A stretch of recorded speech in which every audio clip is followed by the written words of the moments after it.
یہ سورت النحل تھی. اگلی سورت الاسراء ہے. سورت الاسراء کیا ہے؟ مکی مدنی ہے؟ مکی ہے. اور اس سورت کا دوسرا نام سورہ بنی اسرائیل بھی ہے، اور بعض مفسرین کے نزدیک اس سورت کا نام سورت معراج بھی ہے. اس سورت کی ابتدا اللہ تعالیٰ نے بڑے بابرکت طریقے سے کی ہے. قرآن مجید کی چند مخصوص صورتیں ہیں جن کی ابتدا لفظ سبحان سے ہوتی ہے. تو یہ سورت الاسراء ان صورتوں کے اندر پہلی صورت ہے کہ جس کی ابتدا لفظ سبحان سے ہو رہی ہے. سبحان کا مطلب اردو زبان کے اندر پاک ہے. کس چیز سے؟ ہم جو تسبیح پڑھتے ہیں سبحان اللہ، عموماً تسبیح تو پڑھ رہے ہوتے ہیں لیکن یہ پتہ نہیں ہوتا کہ سبحان اللہ کا مطلب کیا ہے. بھائی اللہ کی ذات پاک ہے، تو کس چیز سے پاک ہے؟ تو اللہ کی ذات پاک ہے ہر قسم کے عیب سے، اللہ کی ذات پاک ہے ہر قسم کے نقص سے، اللہ کی ذات پاک ہے ہر برائی کرنے والے کی برائی سے، اللہ کی ذات پاک ہے ہر مشرک و کافر کے اللہ پر عیب لگانے سے. اور جو یہ کافر و مشرک اللہ کے ساتھ کسی کو بھی ادنا سے ادنا یا زیادہ سے زیادہ یا ہمسائے کے درجے کا شریک ٹھہراتے ہیں، اللہ کی ذات ان تمام چیزوں سے پاک ہے. سبحان الذی اسری بعبدہ، پاک ہے وہ ذات جو لے گئی اپنے بندے کو لیلاً رات کے اندر، من المسجد الحرامی مسجد حرام سے، الی المسجد الاقصی مسجد اقصی کی طرف. کون سی مسجد اقصی؟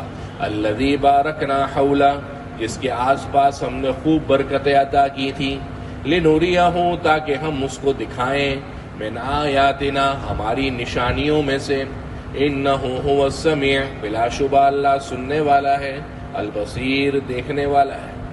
سبحان، پاک ہے وہ ذات، الذی اسری بعبدی، جو لے گئی اپنے بندے کو، لیلاً رات کے ایک حصے میں، من المسجد الحرام مسجد حرام مکۃ المکرمہ سے، الی المسجد الاقصی مسجد اقصی فلسطین کی طرف، الذی بارکنا حولہ، جس کے آس پاس ہم نے خوب برکتیں عطا کی تھی. لنوریہ من آیاتنا، تاکہ ہم اس کو دکھلائیں عجائبات قدرت میں سے، اپنی خوب بڑی نشانیوں میں سے. انہ هو السمیع، بلا شبہ اللہ سننے والا ہے، البصیر دیکھنے والا ہے. اس صورت کے اندر جو ابتدا ہے یہ واقعہ معراج سے ہے. معراج کے دو حصے ہیں. ایک ہے مکہ سے بیت المقدس تک جانا، مکہ سے بیت المقدس تک جانا. یہ قرآن مجید کی اس آیت سے ثابت ہے جس کو ہم کہتے ہیں اسراء. اسرا یسری سے ہوتا ہے، اسرا یسری اسراءً، رات کے وقت چلنا. وہ سورہ ہود کے اندر حضرت لوط علیہ السلام کے قصے میں پڑھا تھا نا، فَأَسْرِ بِعِبَادِي، اے نبی راتوں رات میرے بندوں کو لے کر نکل جائیے.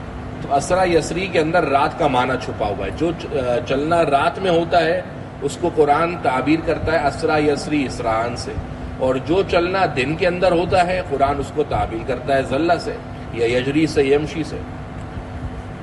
تو پاک ہے وہ ذات جو اپنے بندے کو لے گئی. لہذا اسراء کا مطلب مسجد حرام سے مسجد اقصی، جو آپ صلی اللہ علیہ وسلم کا سفر براق نامی گھوڑے حضرت جبرائیل کے ساتھ ہوا، یہ اسراء کہلاتا ہے. اور مسجد اقصی سے آسمان اور ساتوں آسمان تک جو ہوا اس کو معراج کہتے ہیں. معراج کا جو لفظ ہے وہ عرجہ سے نکلا ہے. عرجہ یعنی عروج، عرجہ یعرجو معنی چڑھنا، تو چڑھنے سے معراج ہے. تو اس سے چڑھنے سے خود معنی چھپا ہوا ہے کہ زمین سے اوپر چڑھنا زینے کے ذریعے سے، اور اسرا کے اندر معنی چھپا ہوا ہے راتوں رات چلنے کا. معراج کا یہ واقعہ کب پیش آیا؟ تو پہلی بات تو یہ ہے کہ قرآن مجید یا احادیث کے صحابہ نے ان تاریخوں کو کبھی محفوظ کیا ہی نہیں ہے. حضور کب حضور کی پیدائش کب ہوئی صحابہ کو پتہ ہی نہیں ہے. حضور کی وفات کب ہوئی صحابہ کو پتہ ہی نہیں ہے. اس لیے کہ آنا جانا اور اس قسم کے شخصیات کے اوپر لیبل لگانا یہ ہماری شریعت کا نظریاتی طور پر حصہ نہیں رہا ہے. یہ تو بات کے اندر یہیں سے رسمیں شروع ہو گئیں، برتھ ڈے کی، اینیورسری کی، اور فلانی تاریخ، فلانا دن، فلانے صحابی کا یوم وفات، فلانے صحابی کا یوم پیدائش. یہ ساری چیزیں منانا جائز نہیں ہے. اکثر بریلوی کہتے ہیں کہ اچھا ہم رسول کا دن مناتے ہیں تو آپ کہتے ہیں کہ جائز نہیں ہے. خود تو آپ ابو بکر کا دن بھی مناتے ہیں نا یوم وفات. حضرت عمر کا دن بھی مناتے ہو, بیان بھی کرتے ہو ممبروں پر بیٹھ کر. تو بھائی کسی کے کوئی کام کرنے سے, چاہے وہ کام کرنے والا اگر غلط ہے تو جائز نہیں ہو جاتا, بلکہ کرنے والا عالم ہو. سورہ یوسف کے اندر حضرت یعقوب کا قصہ آپ نے پڑھا تھا نا, کہ انہوں نے کہا تھا بل سولت لکم انفسکم امرا, حالانکہ قرآن کہہ رہا ہے غلط کہا تھا, کہنے والا نبی تھا, اور نبی کو جو بات کہی جاتی وہ وحی الہی ہوتی ہے, لیکن اس کے باوجود قرآن کہہ رہا ہے کہ غلط بات بولی تھی. معلوم ہوا کہ یہ دیکھنا ہے کہ حق کیا ہے اور باطل کیا ہے, یہ نہیں دیکھنا کہ کہنے والا کون ہے. ممکن ہے کہنے والا علامۃ الدہر ہو, مفتی اعظم ہو, لیکن کہتا غلط ہو تو اس کی بات غلط ہی ہے, اور کہنے والا بالکل ادنا درجے کا طالب علم ہو لیکن کہتا حق بات ہو تو اس کی بات درست تسلیم کی جائے گی. لہذا معراج کے واقعے کی بھی تاریخ محفوظ نہیں ہے. اتنا ضرور ہے کہ یہ معراج کا واقعہ مدینہ کی ہجرت سے پہلے پیش آیا. کتنا پہلے؟ بعض روایات کے مطابق بعثت کے 5 سال بعد, بعض روایات کے مطابق بعثت کے 7 سال بعد, اور بعض روایات کے مطابق نماز کی فرضیت کے وقت, اور بعض روایات کے مطابق ہجرت سے 6 مہینے پہلے. الگ الگ قسم کی تاریخیں ہیں. یہ امتحانی معاملات ہیں اس لیے بتانا ہے, ورنہ شرعی طور پر اس کا کوئی لحاظ نہیں ہے, کیونکہ شریعت نے اس کو کوئی اہم جز قرار نہیں دیا. نہ حدیث میں اس بات کا ذکر ہے, نہ صحابہ نے تذکرہ کیا. یہ تو سارے بعد کے جو تاریخ دان آئے انہوں نے اپنی تاریخوں کے اعتبار سے اوپر نیچے باتیں لکھی. کس مہینے کے اندر ہوئی؟ مشہور قول یہ ہے کہ رجب کے مہینے میں ہوئی, اور 27 رجب کو شب معراج کے طور پر دھوم دھڑکے سے منائی بھی جاتی ہے, لیکن یہ قول بالکل بھی صحیح نہیں ہے. بعض علماء ائمہ مورخین کے نزدیک محرم, بعض کے نزدیک ربیع الاول, اور بعض کے نزدیک ربیع الثانی کے اندر ہوئی, اور بعض کے نزدیک شوال کے مہینے میں ہوئی.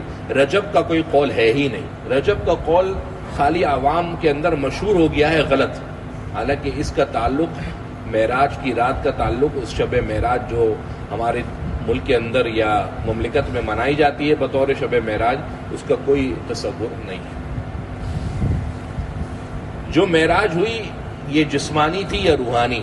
جسمانی کا مطلب جسم کے ذریعے سے, جب جسم جاتا ہے تو روح تو جاتی ہی جاتی ہے, اور روحانی کا مطلب کہ انسان کا جسم ایک جگہ موجود تھا, روح چلی گئی. غامدی اور جتنے ائمہ منکرین اور ملحدین ہیں, اور یہ نت قسم کے دینی اسکالر, یہ کہتے ہیں کہ بھائی یار یہ کیسے ممکن ہے راتوں رات ایک بندہ مسجد حرام سے نکلا اور 40 دن کا سفر 1 گھنٹے سے بھی کم کے اندر طے کرتا ہوا, وہ بھی F-17 کے اندر نہیں بلکہ براق نامی گھوڑے پر چلا گیا. اور چلو یہاں تک تو پھر ہم مان لیں کہ راتوں رات کوئی حادثہ ہو گیا ہوگا, لیکن یہ کیسے مانیں کہ پھر مسجد اقصیٰ سے ایک بندہ زینے لگا کر آسمان پہ چڑھ گیا, 7 آسمانوں میں ملاقاتیں بھی ہوئے, مانے کیسے؟ تو بھائی ہمارا تو ایمان دکھلاوے کو تو مانتا ہی نہیں ہے نا. ایمان نے سب سے پہلی ضرب لگائی مادیت کے اوپر ہے. اللہ کو دیکھا ہے کسی نے؟ مانتے ہیں. رسول کو دیکھا کسی نے؟ مانتے ہیں. جہنم کو دیکھا کسی نے؟ نہیں, مانتے ہیں. جنت کو دیکھا؟ نہیں, مانتے ہیں. تو ہمارا تو ایمان ہے ہی اس بات کے اوپر کہ جو نہیں دکھتا وہ بھی بکتا ہے, اور جو دکھتا ہے وہ بھی بکتا ہے. جبکہ آج کے مادیت کے دور کے اندر کہا جاتا ہے جو دکھتا ہے وہی بکتا ہے. حالانکہ ایمان کس بات کا نام ہے کہ سب سے پہلی ضرب ایمان کی مادیت پرستی کے اوپر ہے, کہ ممکن ہے نہ دکھ رہا ہو لیکن ہو. تو آپ صلی اللہ علیہ وسلم کی یہ معراج, اس کے اندر کسی عالم کا کوئی اختلاف نہیں ہے. جمہور ائمہ امت, پرانے یا نئے, متاخرین یا متقدمین, اگلے یا پچھلے, سب اس بات پر متفق اور متحد ہیں کہ حضور صلی اللہ علیہ وسلم کی معراج جسمانی بھی ہوئی اور روحانی بھی ہوئی. جو لوگ کہتے ہیں جسمانی نہیں ہوئی, ان کی دلیل یہی باتیں ہیں کہ بھئی وہ سمجھتے ہیں کہ ایسا کیسے ممکن ہے کہ راتوں رات اس قسم کے معاملات پیش آ جائیں.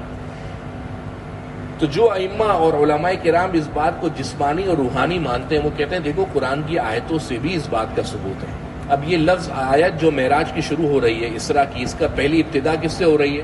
لفظ سبحان سے, کہ پاک ہے وہ ذات. اب اگر معراج خواب کے اندر ہوئی ہوتی روحانی طور پر تو اللہ تعالیٰ یہ لفظ لاتے پاک ہے, یہ تو عام سی بات ہے, میں اور آپ بھی دیکھ سکتے ہیں.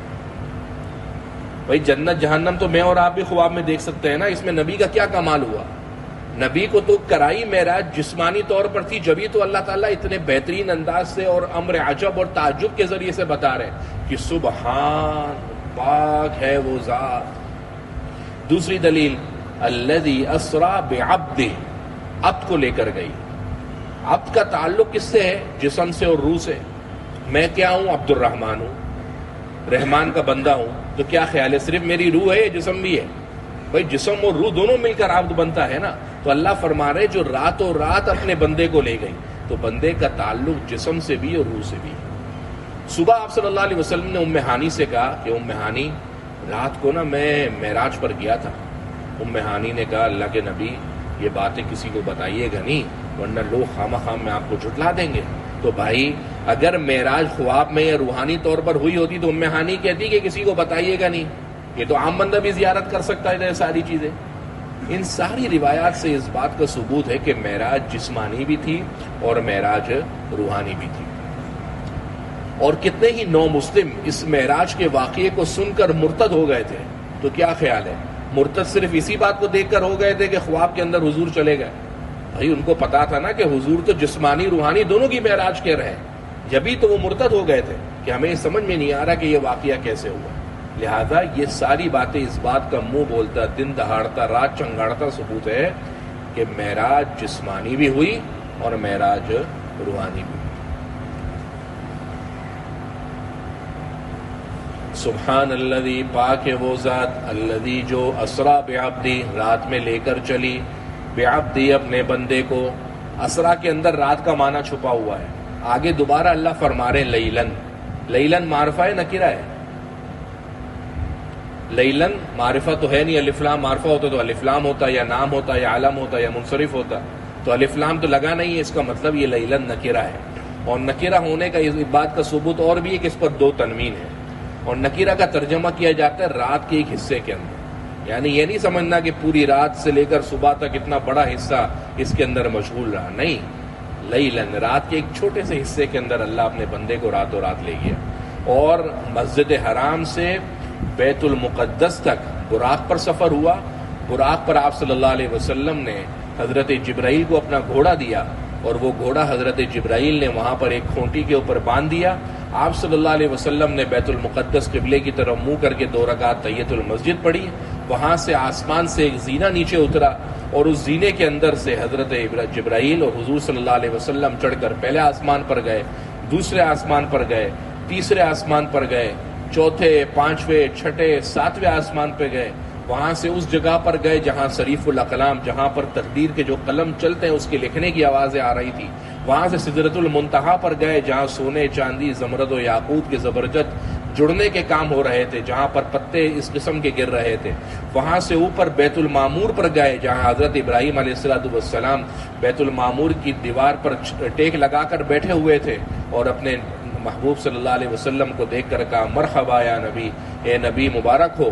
اور آپ صلی اللہ علیہ وسلم نے ان تمام انبیاء سے ملاقات کی.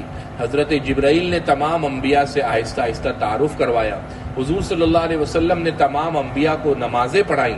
یہ سارا کا سارا ایک رات معراج کے اندر پیش آیا اور وہاں سے آپ صلی اللہ علیہ وسلم واپسی اترے. دیکھیں صحابہ ان آیتوں پر اس وقت ایمان لائے تھے جب کوئی ترقی اور ٹیکنالوجی نہیں تھی.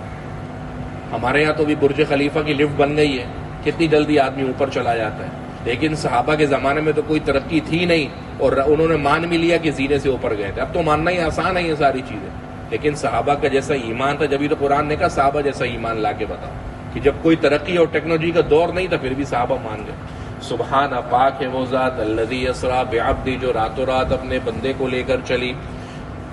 لیلن رات کے ایک حصے میں من المسجد الحرام مسجد حرام سے الی المسجد الاقصی مسجد اقصی کی طرف الذی بارکنا حولہ جس کے ارد گرد ہم نے برکتیں نصیب کی تھی. برکت کا تعلق دنیا سے بھی ہے کہ وہاں آس پاس بڑے گھنے باغات، جنگلات اور بڑے درخت اور باغات، پھول بوٹے وہاں پر بہت موجود ہیں. اور برکت کا تعلق دین سے بھی ہے کہ وہاں پر بہت بڑے بڑے انبیاء مدفون ہیں. کیوں لے کر گئے؟ لنوریا ہوں تاکہ ہم اس نبی کو دکھائیں من آیاتنا ہماری نشانیوں میں سے یعنی عجائبات قدرت میں سے. انہ هو السمیع بلا شبہ اللہ سننے والا ہے، البصیر دیکھنے والا ہے.